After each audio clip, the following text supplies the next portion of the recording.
Here, in this miraculously preserved forest, covering approximately 20 hectares in central Tokyo, is the Institute for Nature Study, National Museum of Nature and Science.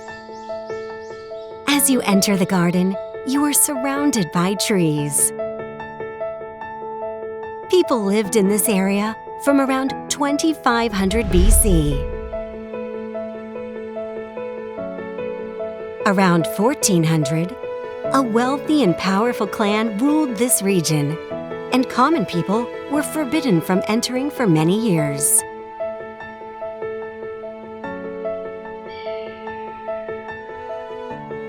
It was opened to the public in 1949, after being designated as a natural monument and a National Historic Site of Japan. Today, it remains a rare place where visitors can experience Tokyo's ancient natural environment. Around 1,500 species of plants and 2,800 species of insects, birds, and reptiles, etc. have been recorded here. Photography enthusiasts visit to capture the beauty of nature through the seasons.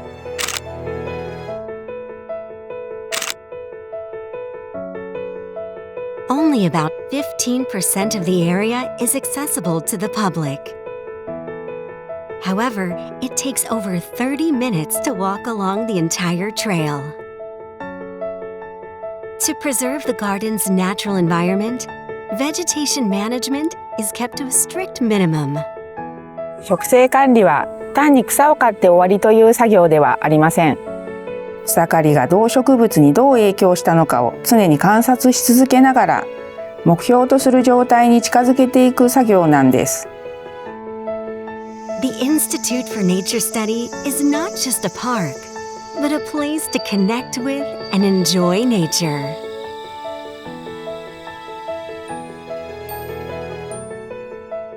Take a slow, deep breath in and out. Forget the hustle and bustle of the city you just left. Closer than you realize, right here, in the heart of Tokyo. Nature is at your fingertips.